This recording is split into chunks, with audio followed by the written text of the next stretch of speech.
Kamusta kayo mga kapatid? Sana po kayo nasa mabuting kalagayan sa mga oras na ito. Medyo maaga ng konting ating broadcast sa araw na ito.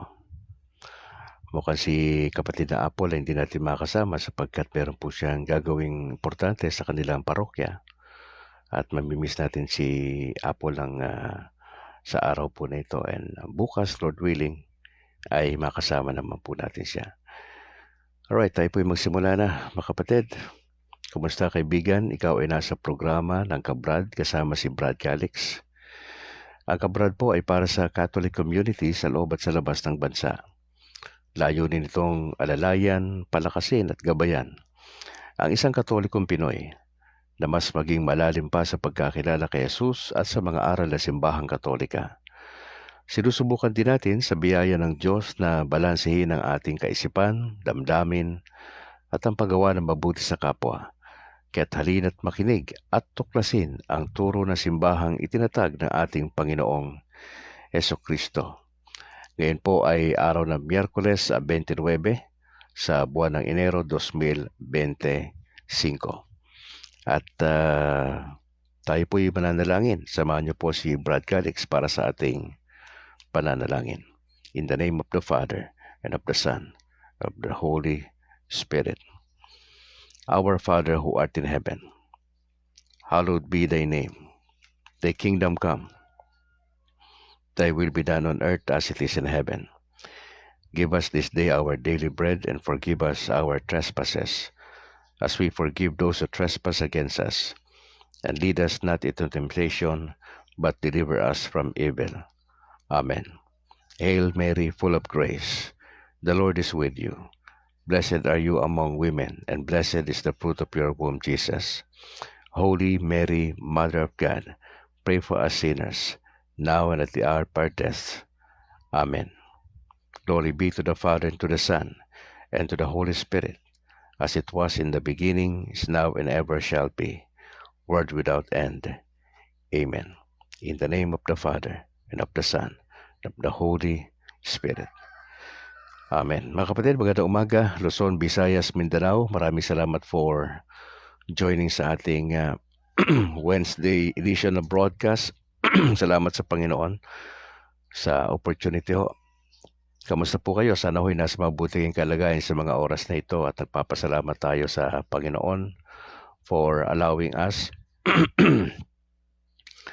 na magkita ho, mga kapatid. Napaka-importante ho talaga na mabigyan natin ng pansin ng ating Panginoon Diyos sa mga panahon na ito. Gusto ko lang i-acknowledge yung aking may bahay na si Annalyn. Magandang umaga ma. At sa aming dalawang anak na si James Philip at Alana Grace. Good morning sa inyo. Gusto ko lang ding Shula Daarol Ronquillo. Magandang umaga Shula. God bless sa pamilya. Kung kayo po'y pamilyado, maraming salamat po. At sa manawa kayo ng Lord sa umagang ito.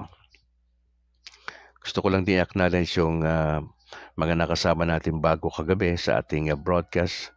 Si Tata Canyon Abella dyan sa Maasin City sa Southern Leyte. Kay Ramel Arsula, Santa Cruz, Laguna. Kay Marisa Buyaw, Joselito Celis. Sabino Malinaw, Gilbert Matiban, Klein Dakuma. Kay Maniques, Mega Neutron, kay Jason Langgi Ramos at kay Julito Palen, CFD Cebu. Opo. Maraming salamat po sa pag-join. Pinabati ko yung aking mother na si Mama Elsie dyan sa Cainta, si Eloisa, si Fred Al, si Charo, si Nicole, si Jairus Matthew, kay Buddy, kay Bembem, kay Paulo, kay Picoy, kay Rox, kay Esme sa kanilang mga anak, kay Julie, kay Ronlian dyan sa bahagi ng Pangasinan, kay Buboy, kay Bogs, at sa kanilang mga anak, kay Ate Lydia, magandang umaga po. Kay Tio Joe at Tia Edna dyan sa Karangalan Village at sa kanilang buong pamilya, at sa lahat ng kamag-anak ko dyan sa Palawi, Calulbon, sa Vira Catanduanes, magandang umaga po sa inyo at sa inyong parish priest. Bobby Tarok, magandang umaga bro. Maraming salamat for joining sa ating broadcast. Bishop Patricio, magandang umaga po dyan sa Diocese ng Bacolod. Si Father Dominic Diramas at sa lahat ng mga pare na kasama dyan sa San Sebastian, opo, dyan sa Bacolod. Kay Sister Mercy ng Pauline Media at sa lahat ng staff, magandang umaga po. Yung aking parish priest dito sa San Juan Nepomuceno, si Very Reverend Father Luan Torrefranca. Magandang umaga, Father. Ganoon din sa kanyang kasama na pare na si Father Robert Christopher Nobles. Magandang umaga po. At sa aming dalawang seminarya na si Bro Simon at si Bro Kent. Sister Malu ng PPC sa lahat ng mga opisyales, magandang umaga po. At si Bro Bernardo Apoyon. Pagbati po sa lahat ng Catholic Faith Defenders sa National, magandang umaga sa inyo mga kapatid. Junior Coronel, magandang umaga. Salamat for joining, Brad. Si Reverend Father Bredden Ray Gamala, Spiritual Advisor ng CFD Bacolod, magandang umaga, Pads. Kay Reverend Father Hubert Abellana ng St. Teresa of the Child Jesus ng Quasay Parish, Barangay 35, maraming salamat po. Si Doc Ray Entila, magandang umaga. Sa kanyang buong pamilya, si Christian Paul Gaylan ang Presidente, kay Harvey Angke ang Vice President, kay George Quiles ang Secretary, kay JB Akman Treasurer. Pagbati rin kay Apple, kay Al Manilla, magandang umaga sa inyo mga kapatid. Sa Granada, kay Bro Herald Veloso, Pepito Barbon, James Esenciales, kay Rod, kay Rex, kay Bro Mailom at sa iba pa. Kay Thea Marie Pescador, Marjorie Batagen, Agtoto, magandang umaga sa inyo mga kapatid. Kay Buds, magandang umaga Buds. At sa kanya, dyan sa Legazpi Albay. At yung kanyang pare na si Father Totoy, magandang umaga Buds. Pagbati rin kay Reverend Father Darwin Gitgano ng Punto por Punto, kay Bro Wendell Talibong, kay kalimutan ko isa. Si Jando. Magandang umaga sa inyo. Oo. Kay Kenneth Alvin Bustamante at kay Romel Palma at sa pang mga tropa dyan sa Punto por Punto, magandang umaga mga kapatid ha. Maraming salamat for joining. Shoutout din kay Father Edito Banyo at kay Father Albao dyan sa San Isidro Paris, Banay-Banay, Davao Oriental. Galing ito kay Rene Boy Kalimpong. Yan, shoutout daw sa kanyang mga kaparian. Ganun din shoutout kay Reverend Father Greg Vega, ang Spiritual Director ng Corsilio, Reverend Father Gabriel Torres at Reverend Father Eduardo Musni. Dyan sa San Lorenzo Ruiz. I think to kay Bobby Tarok ito eh. Oo, maraming salamat. Digi Kabantugan, good morning ka Brad. Sabi niya, hindi kita napapanood. Free data lang po. Okay. Angel si Amoma, kapatid, magandang umaga po. Sabi niya, good morning po Brad Calig sa lahat ng mga taga-subaybay. God bless us all. Salamat kapatid na Angel. Diyan sa Japan. Magandang umaga po sa inyo dyan. Pagbati sa binalbagan servants of the Divine Mercy kay Bro Chubby Martin and Bro Boots Uy. Salamat at sa mga elder nito na si Bro Pabs Gonzales, John Englis. At sa grupong All for Jesus Life Ministry, si Bro Johnny Bigay, Willie Canseco, Joseph Benedicto.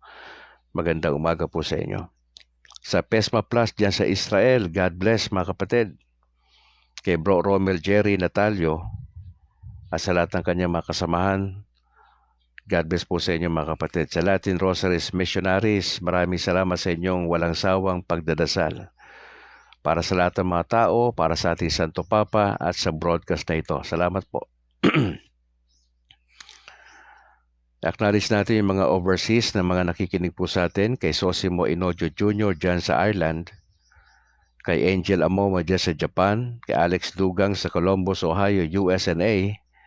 Elenita Villete dyan sa Greece, kay Rosa Tadeo sa Hong Kong, Roberto Galang dyan sa Rome, Italy, kay Ta Arnel Jawod Sigosyo sa Malaysia, kay Usting Fabon Rubines Umpad ng Celeste, Italy, Romel Parado dyan sa Perugia, Italy, Arturo Pagarpatan dyan sa Ghana, Africa, Rego Perocho sa Kuwait, Alan Janeta sa Hungary, kay James Walter Hibanada Tapik dyan sa Canada, Enteng Narem sa Libya,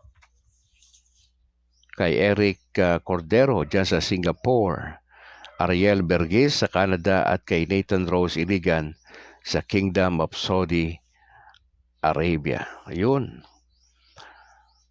Diretso na tayo mga kapatid sa Word.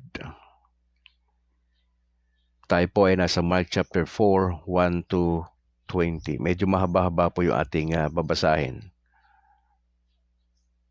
sa umaga pong ito. Ito po yung tungkol sa parable of the sower. Sa mga hasik. Opo. Alas 5:57 sa aking orasan.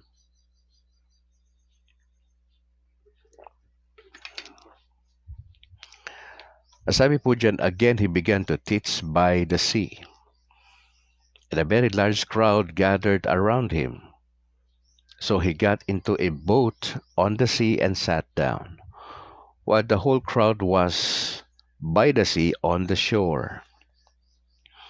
Now he taught them many things in parables, and in his teaching he said to them, now listen, consider the sower who went out to sow.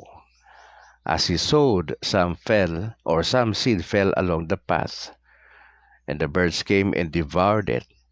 Now other seed fell on rocky ground, where it didn't have much soil, and it grew up quickly, since the soil wasn't deep. Now when the sun came up, it was scorched, and since it had no root, it withered away. Now other seed fell among thorns, and the thorns came up and choked it, and it didn't produce fruit. Still other seed fell on good ground, and it grew up, producing fruit that increased 30, 60, and 100 times. Then he said, let everyone who has ears to hear listen. When he was alone, those around him with the 12 asked him about the parables. He answered them, the secret of the kingdom of God has been given to you, but to those outside, everything comes in parables, so that they may indeed look and yet not perceive. They may indeed listen and yet not understand. Otherwise, they might turn back and be forgiven. Now, verse 13. Now then he said to them, don't you understand this parable? How then will you understand all of the parables? The sower sows the word. Some are like the word sown on the path. When they hear, immediately Satan comes and takes away the word sown in them. And others are like seed sown on rocky ground. When they hear the word, immediately they receive it with joy. But they have no root. They are short-lived. When distress or persecution comes because of the word, they immediately fall away. Others are like seed sown among thorns. They are the ones who hear the word, but the worries of this age, the deceitfulness of wealth, and the desires for other things enter in and choke the word, and it becomes unfruitful. And those like seed sown on good ground hear the word, welcome it, and produce fruit 30, 60, and 100 times what was sown. Corazon Gagi, magandang umaga ate. Maraming salamat for joining. Mga kapatid, ang eksena ay nasa tabing dagat. Hindi ho binanggit ni Mark kung gaano karaming tao, pero sabi niya, a large crowd. Agong Pag-an Ambag Pabatang E. Lucas. Good morning po at sa lahat ng mga taga-subaybay, sabi ni ni Gong Pang-an. Maraming salamat, brada, sa pag-join. Si Jesus nasa bangka. Doon siya nakaupo. Imaginein mo, nasa baybayto na dagat, maraming tao nagkakatipon, at si Jesus nasa bangka. Okay? At nagtuturo ang Panginoon Diyos. Imaginein mo, no? Si Jesus, tapos may large crowd by the sea. At may binabanggit po si Jesus dyan na ang parable po kasi isang kwento ito. Isang kwento na natural na kwento. Parang sa atin sa Pilipinas, pero may point na dinadrive. Si Jesus madalas, yung kanyang estilo sa pagtuturo, pag nagturo siya, may moral lesson. Pero dinadaan sa kwento. Ang parable po ay earthly story, pero meron siyang spiritual message. Kadalasan, ang parable, meron lang isang moral lesson na tinuturo. Mga kapatid. Dito binanggit niya, merong isang naghahasik. Sabihin na natin, parang itong farmer, ano? Okay. At merong 4 na klase ng lupa ang pinagbagsakan nung seed. Diba? 4 na klase ng lupa. May nalaglag po doon sa path, sa dinadaanan. May nalaglag doon sa rocky ground. May nalaglag doon sa thorns. At may nalaglag doon sa good ground. Apo. Habang nagkukwento po ang ating Panginoon, yung mga alagad, hindi ho nila nagigets yung sinasabi ni Jesus. Kaya ho, nung matapos magsalita si Jesus ng parable, nung sila na, sabi ng mga alagad, ano ba ibig sabihin nun? Ang sabi ni Jesus, alam nyo, ang sikreto ng kaharian ng Diyos binigay sa inyo. Pero sa kanila, doon sa large crowd, hindi. Kaya kung maski na anong gawin nilang gusto nilang makita yung katotohanan, hindi nila makita at hindi maintindihan. Gaano man sila nakikinig sa mga sinasabi ko, hindi nila mauunawaan. Mabigat, di ba? Anong kwenta nun? Nawala rin palang saysay sa isang banda. Maski na anong sabihin ng Panginoon doon sa large crowd, hindi talaga nila maiintindihan. Kasi nga basically, itong parable na ito ay para sa mga alagad. Parang palamuti na lang yung large crowd. At pansinin nyo yung large crowd, kadalasan, hindi ibig sabihing marami, totoo. In application, hindi ibig sabihing ilang bilyon tayo worldwide, totoo.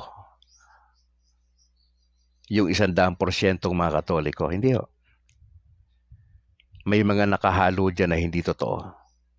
May mga nakahalo dyan na sumasabay lang sa agos.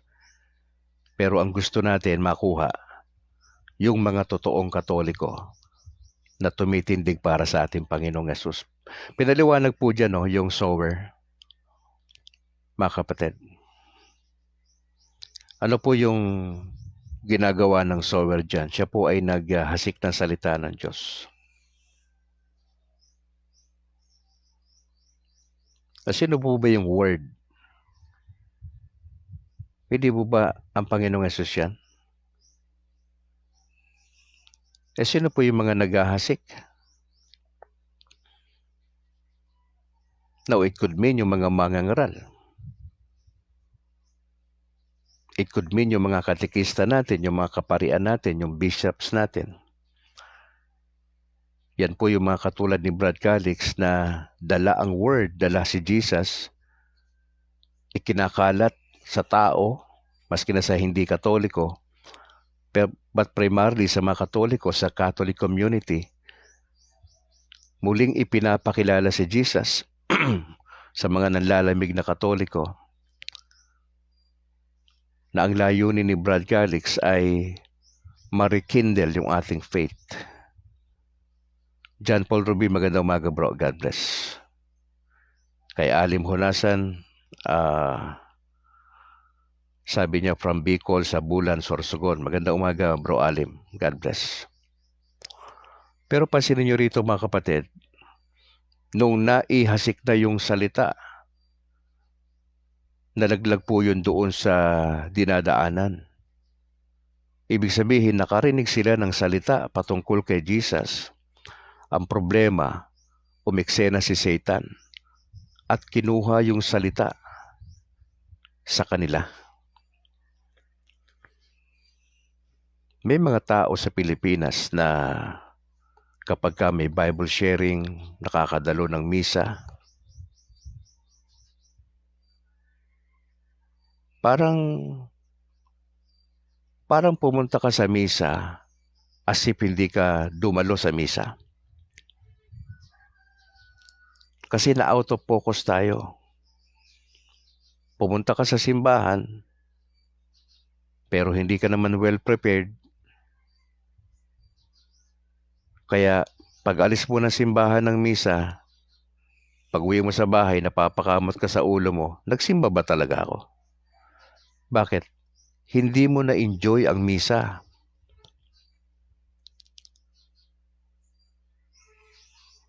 Sa homily ni Father, hindi mo na-enjoy, hindi mo na-gets yung mensahe. Bakit po? Anong ginawa ni Satan sa atin? Inagaw ni Satan sa ating isip ang salita ng Diyos. Kaya dapat to alerto tayo pag nagmimisa tayo, yung ating mind nakafocus kay Jesus. Pag hindi tayo nakahanda, laki ng problema natin mga kapatid. Yung iba naman nalaglag dun sa rocky ground. Ito naman yung mga tao na pakinggan ang salita ng Diyos. Mabilis silang natuwa. Uy, maganda ng homily ni Father. Ang ganda ng first reading, ng second reading. Uy, ang ganda ng gospel. Ang problema, wala po sila ugat. Di ba yung pag nagtatanim ka bago nung na itanim yan, di ba? Kailangan muna magkaugat ng konti, tapos tinatransfer mo yan, di ba? Nakikita naman natin yan sa mga video. Pero walang ugat Paano may tatransfer yun pagka walang ugat? Di walang kwenta yun. Mabubulok yun, wala yun. Hindi yun mabubunga. When distress and persecution comes because of the word, they immediately fall away. Ito yung mga tao, nagsisimba, posibleng mga Katoliko ito, nagmimisa, nai-enjoy for a while ang misa. Pero anong problema po? Wala silang ugat. Wala silang matibay na pundasyon kay Kristo. Hindi sila naturuan ng catechism. Walang pundasyon, walang ugat. Very shallow ang pananampalataya. Ano po resulta po nito? Pag may mga pagsubok na sa buhay pananampalataya, sinubok na, nagkakasakit na yung pamilya, nawala ng trabaho, na lay off, di ba? Mga utang na hindi nabayaran. Anong ginagawa ng mga Katoliko po? Because of the word, they immediately fall away. Tumatalikod na sa pananampalataya kay Kristo, lumipat na sa Protestante. Hindi lang nagkasundo, napagsabihan lang ng isang kapatid ng leader sa simbahan. Minasama po niya yan at sabi niya, punta na lang ako sa iba. Bakit ganoon? Hindi nagmamature sa Panginoon. Bakit ganoon? Wala pong pundasyon. Kaya nga napakahalaga sa atin mga kapatid na yung bagong batch na yayakap sa turo na simbahan, bago sana nila yakapin ang aral ng simbahan, napag-isipan ng mabuti. Hindi emosyon ang pinapairal sa pananampalataya. May lugar yung emosyon sa pananampalataya. Pero importante, ginagamit ang utak, ang isip. Hindi lang damdamin. Pagdating sa doktrina, isip ang ginagamit eh. You have to understand the doctrine. Hindi pwedeng sasampalataya ka kay Jesus without understanding Him. Sino ba siya? Ano ba yung in-accomplish ni Jesus? Ano ba yung sacrament of baptism? You have to understand. Kaya napakalaki po ang role ng mga katekista natin. At kung kayo po ay katekista na nandito sa ating broadcast, maganda po ang ginagawa nyo. Idiretso nyo po yan. Patuloy kayong mag-aral. Patuloy po kayong magbasa ng salita ng Panginoon Diyos. Mag-invest po kayo dyan. At mag-invest po kayo dito sa Catechism of the Catholic Church. Hindi pwedeng wala tayong alam, mga kapatid. Yung mga hindi tumatagal bilang Katoliko, walang pundasyon yan sila. Sumasama-sama lang sa misa, walang relasyon kay Kristo. Hindi naiintindihan ang pananampalataya. Kaya konting problema lang, nagtatampo. Konting problema, lumilipat sa protestante. Pag ang pasama niya, siniraan pa niya yung simbahan niya. Bakit wala po siyang loyalty, yung mga Katoliko? Wala kasing foundation. Hindi naturuan. O di kaya naman, ayaw paturo. Kasi may PhD daw siya eh. May masteral daw po siya eh. Anong kwenta po ng masteral ninyo, kapatid? Kung hindi kayo nagsasubmit sa salita ng Diyos. Kung rebelde po yung puso natin, ano pong kwenta ng PhD nyo? Wala pong kwenta yan. Sa totoo lang, panglupa lang ho yan. Yung achievements natin sa lupa, yung yaman po ninyo, yung investment ninyo, lahat po yan temporary. Pwedeng mawala, pwedeng nakawin sa inyo. Pag namatay po kayo, ipinapasa lang po ninyo sa iba yan eh. Hindi nyo makukuha, hindi nyo madadala sa hukayan. Hanggang lupa lang ho yan. Temporary, iiwan mo, ipapasa mo yan, kapatid. Wala po silang pundasyon.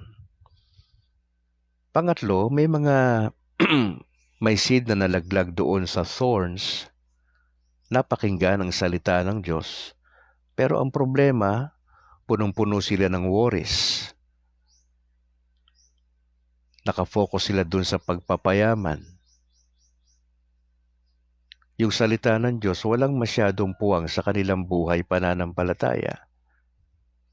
Mga kapatid, kung kayo po ay Katoliko na ang inyong focus lang ay yumaman, may problema po kayo.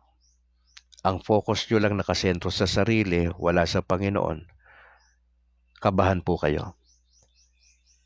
No, hindi po ko anti na umunlad ka sa edukasyon, umangat yung buhay ninyo sa pamilya. Hindi po ko against doon. Hindi po yun ipinagbabawal. Okay lang po yun. Ang point ng salita ng Diyos, kung nakatutok tayo sa pagpapayaman, kung nakatutok tayo sa ating mga sariling investment, nakatutok ka masyado sa paligid, at walang saysay ho ang salita ng Diyos sa atin, may problema tayo. Elizabeth Macnat, magandang umaga.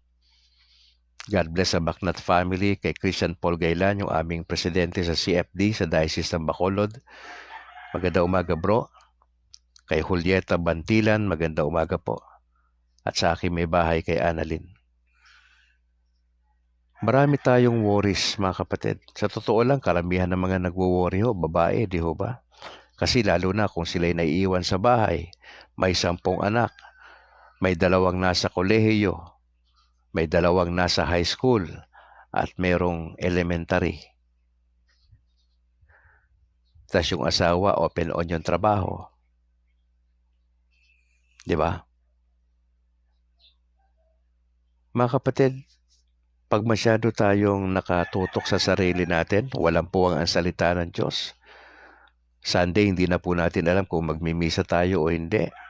Preoccupied tayo ng maraming bagay, nakalimutan natin si Jesus, yung ating obligasyon bilang Katoliko, may problema po tayo.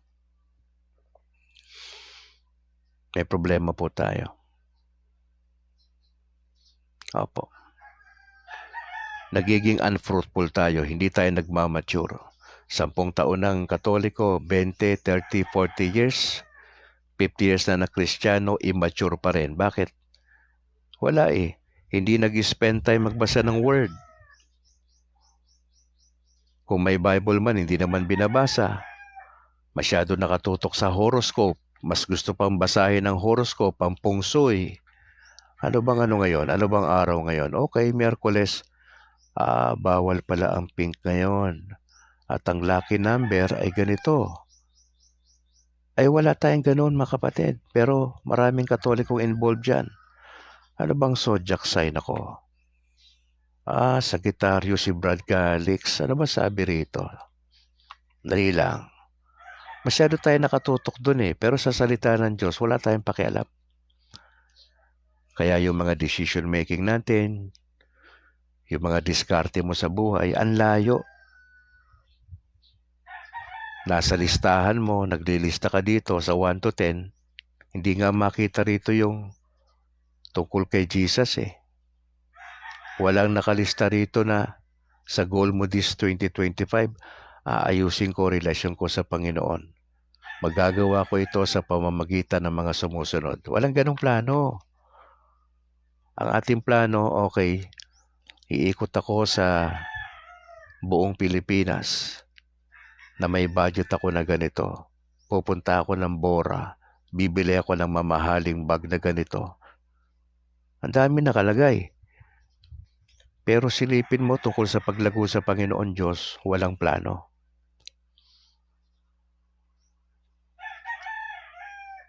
Walang plano. Tuwang-tuwa pa pag nag-aaway sa bahay. Naalala nyo pag nakatapos yung magmisa, tapos pag uwi nyo, mainit ang ulo nyo. Di ba? Katatapos lang natin pumunta sa misa nabuwisi tayo Paglabas pa lang natin doon hindi ka na makalabas doon sa simbahan ninyo kasi yung mga sasakyan ayaw kayong paraanin di ba? Tapos nagbayad ka, hindi ka sinuklian Yung mga ganong ano ba? Chinek mo yung pera mo doon sa ATM, tapos kinain pa yung ano mo, kinain yung card mo.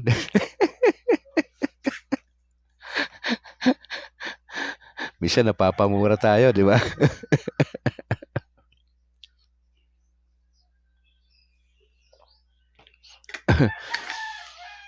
Yung binili mo na mamahaling Crocs kinagat ng aso mo.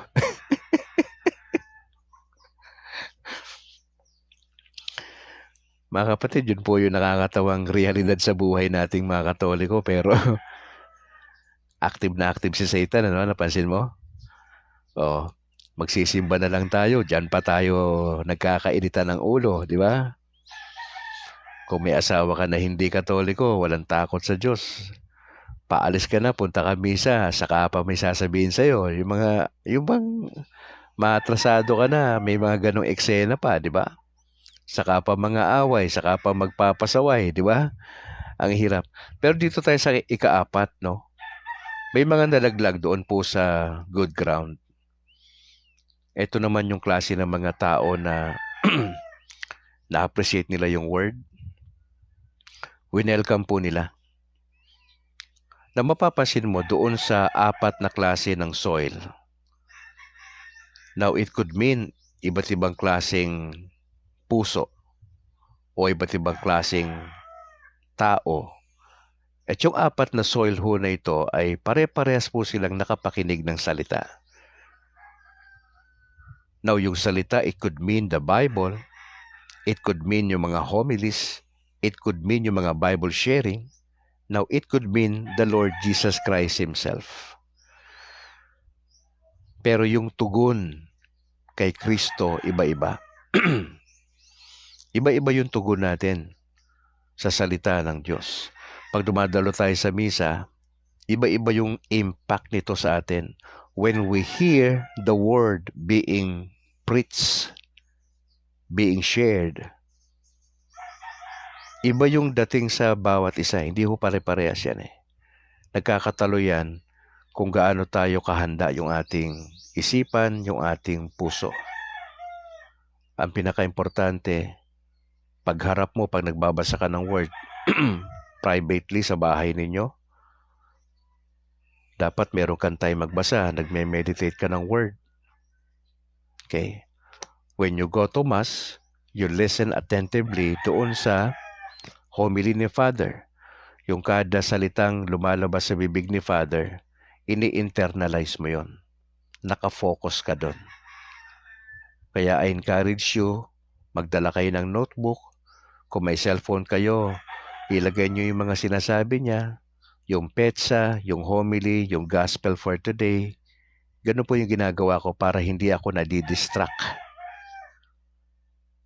Dapat mag-engage ka doon sa nakikinig ka doon mabuti sa speaker. Huwag ka lang nakatingin ka sa pare, pero ang utak mo naman nasa labahan mo. Huwag ka na lang dumalo sa misa kung ganun. Nakatingin ka nga kay Father, pero nasa isip mo yung babayaran mong bills. Wala rin kwenta yung misa. Walang problema sa misa itself. Ang problema na sa atin. Yung attitude natin. Nag-homily na si Father, iniisip mo, nakakain kaya yung aso mo na iniwan? Mas concerned ka pa dun sa aso mo kaysa sa Word of God eh. Kaya ang reason, hindi tayo nagmamature kay Lord. Ang magandang attitude, i-welcome natin ang Word. I-welcome natin si Jesus sa buhay natin, mga kapatid. In order for us to produce, anong ibig sabihin na magpuproduce dito? In order for us to grow, in order for us to mature in our faith, ano yung mga practical steps, mga kapatid? Importante, meron kang participation. You need to participate. You need to cooperate sa Holy Spirit na nasa atin. Ano ba kalooban ng Diyos sa atin? To grow spiritually. May partisipasyon ka. Ano yung gagawin mo? Magkaroon ka ng disiplina. Kung wala kang Bible, mag-purchase ka. Bumili ka ng Biblia, kapatid. Ang ganda-ganda ng cellphone mo eh. Naka-iPhone ka? Latest? 40, 50,000? Tas wala kang Bible na pambili? Iniinsulto mo ba ako? Iniinsulto mo ba si Jesus? Iniinsulto mo ba yung simbahan? Mga kapatid, palitan natin yung takbo ng utak natin. Diyan nagsisimula yan eh, sa utak natin. Yung worldview mo, palitan mo yan. Ano yan? Hindi yan maganda eh. Tandaan mo, ang kalaban natin, primarily si Satan. Pangalawa, ang kalaban natin, sarili natin. Alam mo na nga na 24/7 tumatrabaho si Satan, wala ka pang ginagawa. Natutuwa ka pa na hindi ka nagbabasa ng Biblia? Natutuwa ka na hindi ka nagdadasal? Natutuwa ka na wala kang pakialam sa misa? Hindi ho. You have to participate. Ang gusto ng Panginoon sa atin, mag-participate tayo. Mag-engage ka bilang sundalo ng Panginoon Diyos. May gagawin ka, may part ka. Ang Holy Spirit nasa atin eh. Okay? Binibless ka na ng Lord eh. Napansin mo ba sa kabila ng pagkukulang mo sa Panginoon Diyos? Yung biyaya ng Diyos dumidiretso pa rin sa'yo. Pag pumapasok ka, nakakauwi ka. Yung pag-iingat ng Lord sa pamilya mo, kumakain po tayo ng kompleto. Pero bihira ka dumalo sa misa. Sinasadya mo pa na hindi dumalo sa misa. Pero bakit sa kabila nito, napakapasensyoso ng Diyos sa'yo? Bakit? Kasi tinuturuan ka ng Lord. Ang gusto ng Lord sa'yo, bumalik ka. Bigyan mo ng priority ang Panginoon Diyos. Huwag ka masyado nakatutok sa trabaho, sa negosyo, sa mga kaibigan mo. Huwag ka masyado nakatutok. Ang tutukan mo, relasyon mo sa Panginoon Diyos. Magbasa ka. Mag-invest ka, kapatid. Mag-invest ka dito. 500 po ito eh, pag binili nyo to eh. Taya ka nga ng taya sa loto eh, di ba? Nakailang milyon ka na dyan sa kakataya mo dyan. Ha? Nakailang milyon ka na ginastos mo dyan. Nakakabili ka nga ng kaha-kaha na na yosi. Hindi mo nga na-realize na sisirain yung katawan mo ng sigarilyo eh, di ba? O magprangkahan tayo. Marami ka ng nilustay na pera sa walang kakwenta-kwentang bagay. Kapatid, bitawan mo na yan. If you would like to experience yung maayos na relasyon sa Panginoon Diyos, may gagawin ka. You have to participate. You have to engage sa Panginoon Diyos. Sumabay ka sa gusto ng Banal na Espiritu. Brad Calix, kaya ko ba yan? Mahina loob ko sa ganyan, Brad Calix eh. Tsaka may edad na ako, Brad Calix. Parang hindi na sa akin po pwede yan. Hindi na bagay sa akin yan. Kapatid, hindi ko naman sinasabi makiuso ka eh. Ang sinasabi ko sa'yo, gawin mo yung dapat. I-welcome mo salita ng Diyos, mga kapatid. Maging disiplinado po tayo. Maglaan ka ng oras manalangin. Importante po yan. Kung may pagkakataon, gagawa tayo ng mabuti sa kapwa. Yun yung mga ilang bagay lang po na kailangan po nating bantayan, mga kapatid. Ano nakita natin dito sa parable na ito? Iba-iba ang tugon ng tao sa salita ng Diyos. Ikaw, nasaan ka doon? Nasaan ka doon sa mga nabanggit natin? Ikaw ba yung klaseng tao na when you hear the word, walang nangyari? Dumalo ka sa misa, parang hindi ka dumalo sa misa. Kasi ninakaw ni Satan sa isip mo ang salita ng Diyos. O ikaw naman yung klaseng Katoliko na nung marinig mo ang salita ng Diyos, Bible sharing, ang misa, natuwa ka. Uy, ang ganda. Ganda ng homily ni Father last Sunday. Natuwa ka bigla. Kaya lang, pansamantala yun. Ningas kugon. Bakit po? Wala tayong pundasyon. Hindi ka dumaan sa proseso ng katekismo. Hindi ka seryoso sa pananampalataya. Baga moody na Kristiyano. Okay, ano ngayon? Miyerkules, okay, medyo sad muna ako. Sad moments muna ako. Ano ngayon? Huwebes, oy, medyo masigla ako ng konti. Ano ngayon? Friday, medyo tatamad-tamad muna ako. Moody. Hindi pwede. Hanggat araw-araw, hanggat maaari, okay tayo. Ikaw ba yung Katoliko na pangatlo na naandun sa thorns? Masyado ka nag-aalala na ko. Bayaran naman ng tuition fee. Naku, may sakit yung anak ko. Naku, bills namin. Naku, due date na pala sa Palawan. Di ba? Normal naman yun eh. Ang point lang doon, nakapokus ka na doon. Nakalimutan mong may Diyos ka, nakalimutan mo na Katoliko ka pala na Kristiyano, nakalimutan mo yung testimony mo, nakakonsentrate ka na doon. O ikaw yung Katoliko na nandito sa pang-apat. May dumadaan sa yung mga pagsubok sa buhay, kalmado ka. Kasi naintindihan mo relasyon mo sa Panginoon, sasamahan ka ni Lord. Nagpa-participate ka doon sa kingdom, may apostolate ka. Hindi ka yung Zimbabwe na Katoliko. Ano yung Zimbabwe, Brad Calix? Yung nagsisimba, umuwi na. Zimbabwe. Simba uwi, ibig sabihin. Julieta Bantilan, magandang umaga. Salamat for joining. Now, let me encourage you, mga kapatid. Ang gusto makita ni Brad Calix sa 2025 as we journey together, maglakbay tayong pare-parehas, na hawak kamay. Alam ko marami tayong pinagdadaanan. Sige lang, diretso lang tayo. Sige lang.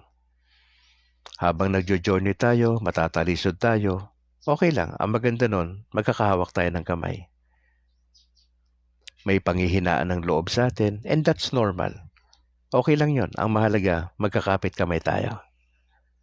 Madali ka naming maiaangat pagka medyo may dagok sa buhay. Ang susi lang naman, let us hold each other's hands. Let us focus to the Lord sa ating relationship. Let us journey together. Di ba pag Nazareno, di ba? Sa Quiapo, yung mga nakahawak sa lubid, ano ang purpose nila? May purpose eh. Bakit sila nandun? May purpose. Ang mahalaga, it speaks of unity, di ba? It speaks of belief sa Nazareno, di ba? Yung pananampalataya, pagkakaisa, cooperation, yun yung kailangan sa kingdom. Hindi natin kailangan dito na, ay diyan kayo, dito kami. Hindi pwede. Teamwork ito, teamwork. Ang spiritual life ay teamwork. Hindi ka pwedeng mabuhay mag-isa rito sa Christian life mo. Oo. Teamwork tayo. May nakita kang kapatid na hindi na dumadalo sa misa, kamag-anak mo, puntahan mo, encourage mo kapatid. Anong pinagdadaanan mo? Encourage mo siya, ipagdasal mo siya. At puntahan mo kung kinakailangan. Raydan Garcia, magandang umaga bro. Kay Darling May Peñaflor Sibonga, maraming salamat for joining ha. Oo. Itong kailangan natin. Mga kapatid, let us encourage one another. Yung mga napapakinggan mo rito, pwede mong i-share sa kapitbahay mo, sa tropa mo, sa kasama mo sa work. Let us journey together. Ako po'y nakikiusap mga kapatid. Iwan na natin yung mga vices natin. Iwan na po natin yung mga pagmamalaki natin sa buhay. Magpakumbaba na po tayo. Yun po yung gusto ng Lord sa atin. I-acknowledge natin si Jesus. Siya yung ating boss sa buhay natin. Ilagay mo sa listahan si Jesus do sa top priority mo itong 2025. Yung ating pamilya, ingatan din po natin. Encourage natin yung pamilya natin na doon tayo sa Panginoon. Wala naman tayong pwedeng ibida talaga mga kapatid, sa totoo lang. Jermeline Honasan Balahadya dyan sa San Pedro, Laguna. Magandang umaga po. Salamat for joining. You stay as Catholic, kapatid. Huwag ka na mag-isip na alis ka, lilipat ka doon sa Protestante. Ang pag-alis mo sa simbahan ay nangangahulugan ng pagtalikod mo kay Kristo. At hindi yan ang kalooban ng Diyos para sa iyo. Ang kalooban ng Diyos para sa iyo, tanggapin mo yung mga kasama mo sa parokya na hindi perfect na tao. Ituring mo sila na kapatid pa rin sa kabila ng hindi maganda yung attitude nila, yung behavior nila. Misa kinakausap natin sila, hindi sila tumatanggap ng mali nila. May ganun eh. Pero dahil ba ron aalis ka simbahan, may hindi na-solve na problema, aalis ka na ba kagad? Hindi. Gagamitin ng Lord yun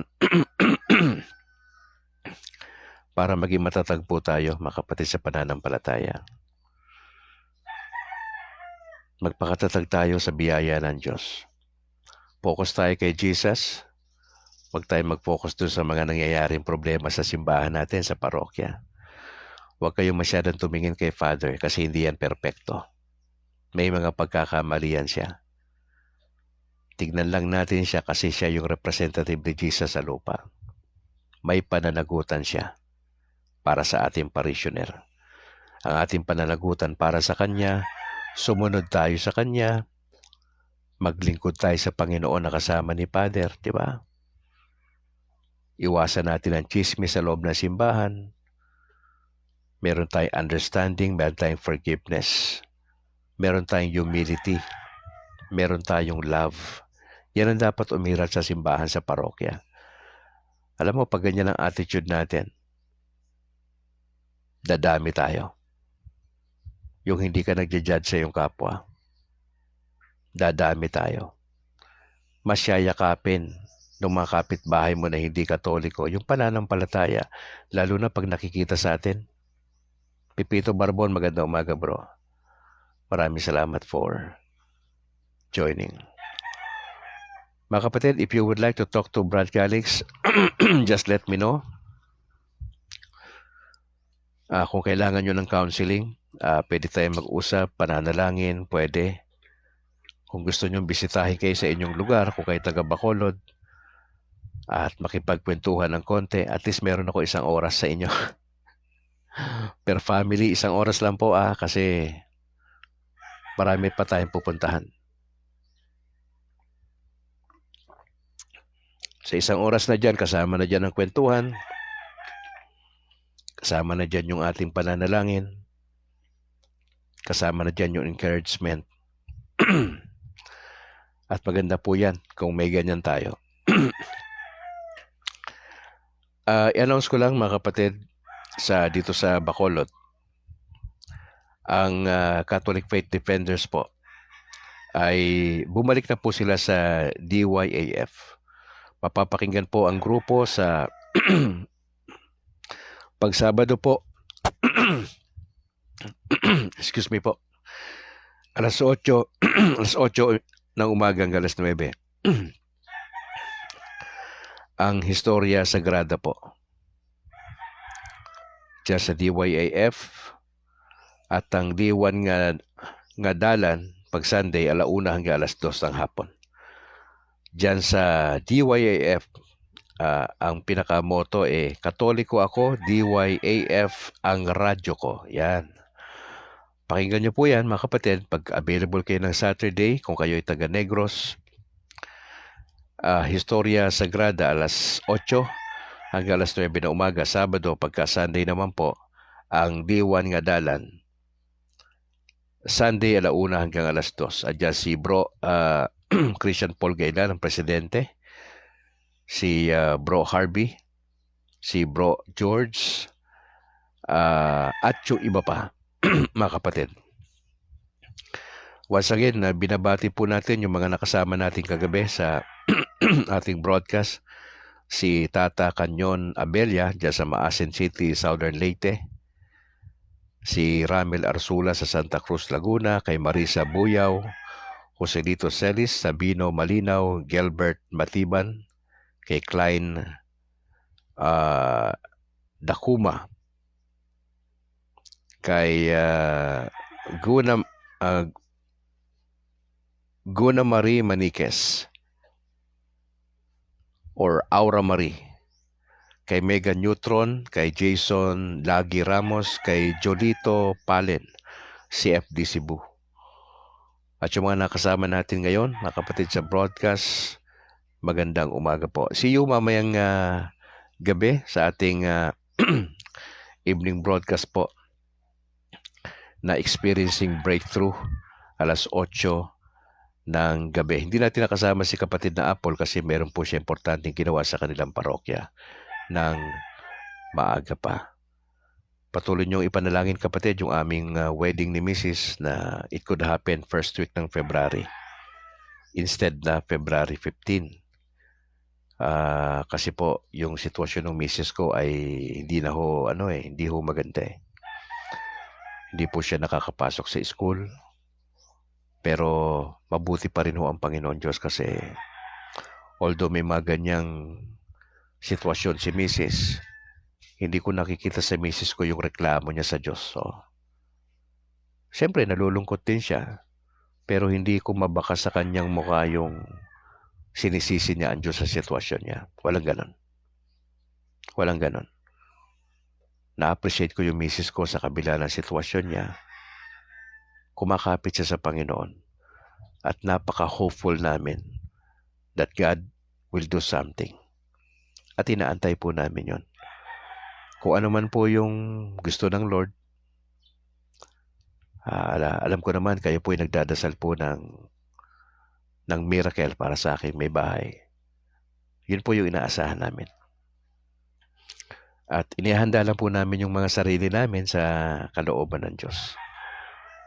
At salamat po sa inyong pananalangin na para sa akin may bahay. Kay Annalyn.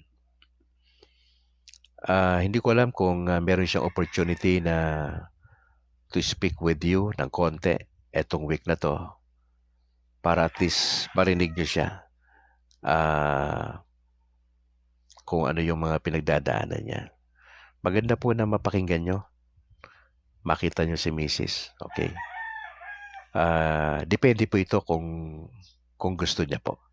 Hindi po siya obligado na humarap dito sa ating broadcast. Pero kung okay lang po sa kanya yon. Pero kung hindi naman, ay ako na lang po yung tatayo para sa kanya. At maraming salamat po doon sa mga tutugon sa pangangailangan ng aking may bahay. Maraming salamat mga kapatid talagang na-appreciate po namin yan. Ipagdasal niyo po kami, yung aming church wedding. Simple lang po yung wedding. Wala po siyang entourage or something. That will be a simple wedding na pinapangarap po namin. Kasi maganda po na sumunod kami sa kalooban ng Diyos. Suportahan niyo po yung ating YouTube channel, ang State of Grace TV. Punta kayo sa YouTube, i-type ninyo ang State of Grace. Kulay pula ho yan. Pagka nakita nyo yung logo, kulay pula po. Maraming State of Grace po sa YouTube Pero makita mo na kay Brad Calix yun. Kasi pula po yun. Yung logo natin na may cross na naandun ng Panginoong Yesus na nakapako. Nandun yung yung logo natin na yun. Please subscribe. Pakishare po sa ating mga kaibigan. Opo. If you would like to help the ministry, ng natin na kabrad, marami po tayong pwedeng gawin. Meron tayong campus ministry. Meron po tayong pagbisita sa mga Katoliko na kaibigan, sa mga kapastoran na gusto nating abutin sa Panginoon Diyos. Actually, itong Saturday po may lakad kami, papunta kami ng Kabangkalan. Ang grupo namin para mag-share po doon sa isang seminary sa Little Way Seminary sa Kabangkalan. Lord willing, nandiyan po kami this coming Saturday. Yung mga ganung mga lakad-lakad ba? So, makakatulong po yun kung kayo po ay magiging partner po ng gawain po na ito. Now, this is our ministry.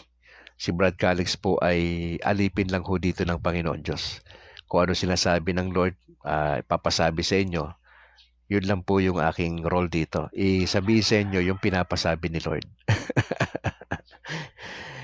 Hindi ko po kaya yan kung wala po kayong suporta sa pananalangin at sa pang-logistics po natin.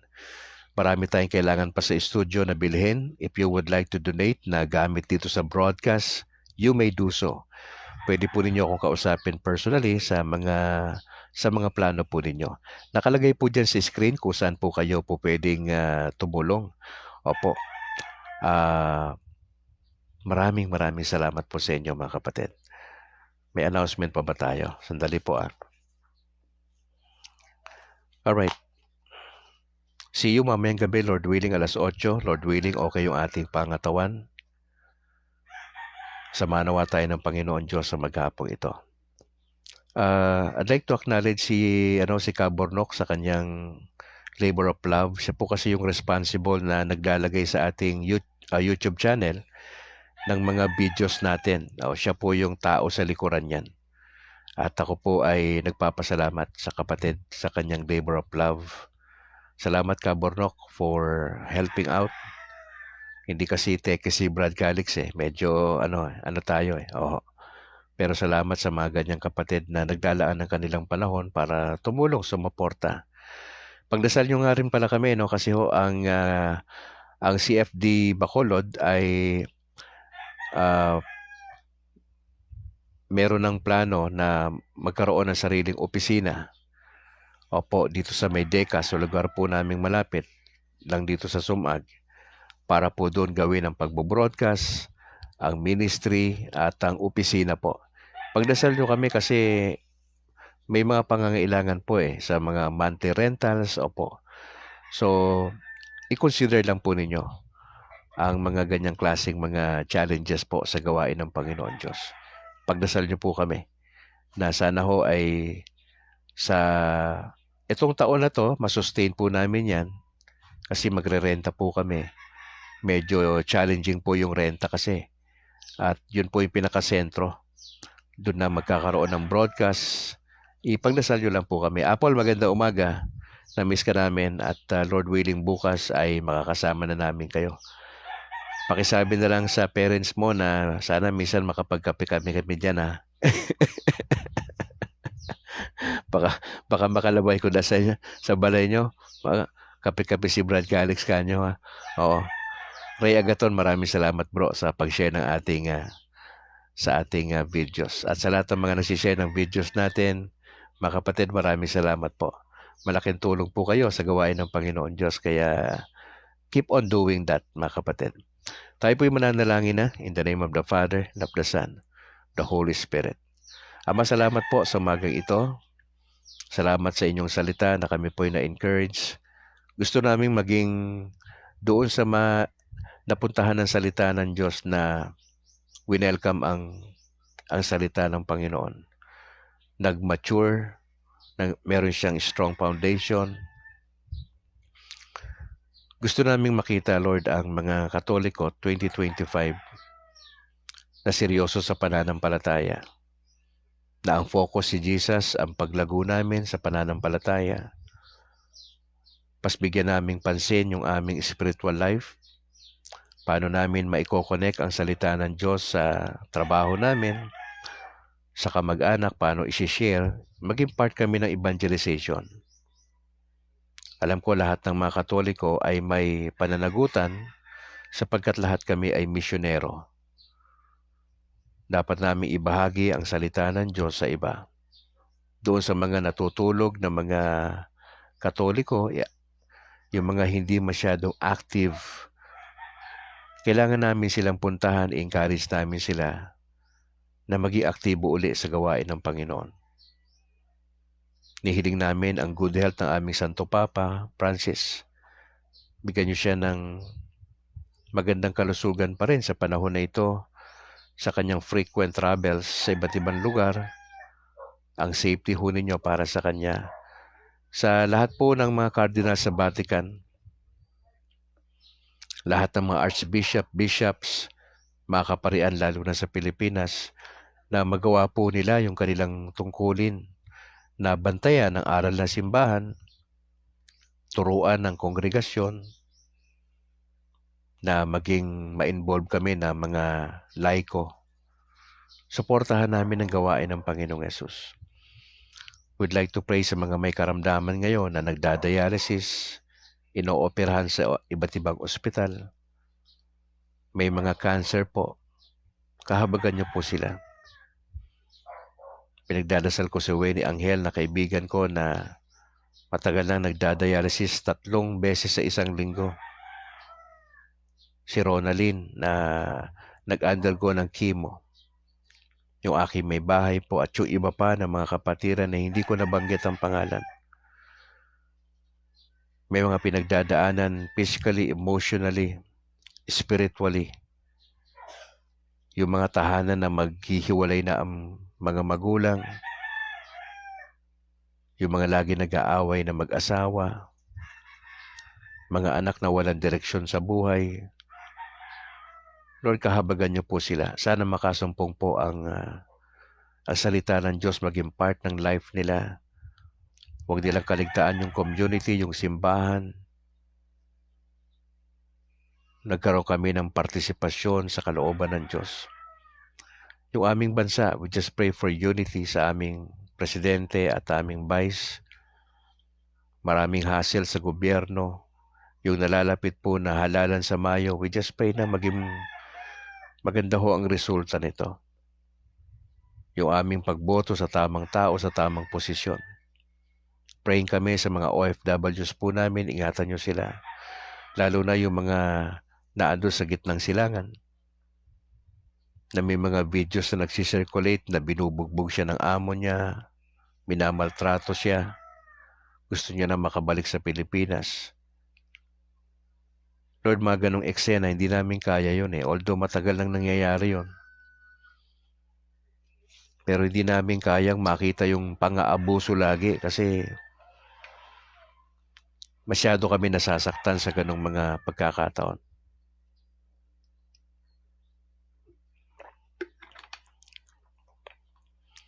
Hinihiling po namin ang inyong paghawak sa aming bansa. Yung patuloy na pag-alboroto ng Mount Canlaon sa Negros. yung asphalt nito na bumabagsak sa mga karating barangay at munisipyo. Isang dagok to sa pangkalusugan, kaya po nagdadasal kami na kayo na pong bahalang kumontrol doon sa bulkan ng Canlaon. Lord, we'd like to pray sa lahat ng mga nandito sa broadcast. Ano man ang kanilang pinagdadaanan sa buhay, pamilya, negosyo, sa kanilang mga personal struggles in life, I just pray. Huwag nilang kaligtaan na andyan ang Panginoon Diyos. Huwag nilang kaligtaan. Mahalagang kumapit po sa inyo. Huwag namin kaligtaan na magkaroon kami ng regular na paglapit sa pare for confession. Na mahalagang mabilong kami sa community na katulad nito. Na merong pagmamalasakit, merong understanding, may forgiveness. Lord, samahan niyo kami as we journey together sa taon na ito. Na hindi mawaglit sa aming isipan ang kahalagahan ng relasyon kay Kristo. Ang pagiging totoong Katoliko na may takot sa Diyos. Lord, maraming salamat po. Na-enjoy namin tong time na to. At yung mga nasa labas ng bansa, ingatan niyo po sila sa kanilang mga trabaho. Ma-enjoy nila yung mga challenges ng buhay, yung kanilang pamilya sa Pilipinas, ingatan po ninyo sila. At sa aming mga bagong kasama rito na sumusunod sa broadcast, I pray that you would bless them too. Samahan niyo kami, Mahal na Birheng Maria, sa aming challenges sa maghapong ito. Salamat po sa inyong intercession na patuloy. Maraming salamat. We pray this in Jesus' name. Amen. In the name of the Father, and the Son, the Holy Spirit. Amen. Luciano Torrente, magandang umaga kapatid. Sa buong pamilyang Torrente, God bless. At sa lahat ng mga nakasama natin sa broadcast, mga kapatid, maraming salamat po sa inyo. At samahan kayo ng Panginoon Diyos. Si Shula Daarol Ronquillo, maraming salamat Shula. At sa lahat ng mga nakasama natin sa broadcast, pakishare po yung ating videos mga kapatid. Magpatuloy tayo sa Panginoon Diyos sa kabila ng hamon sa buhay. Sa ngalan po na aking may bahay na si Annalyn Ledesma Calixto at yung aming dalawang anak na si James Philip Atalana Grace. Ako naman si Brad Calix mula rito sa Negros Occidental. To God be the glory. Ingat po kayo. And bye for now.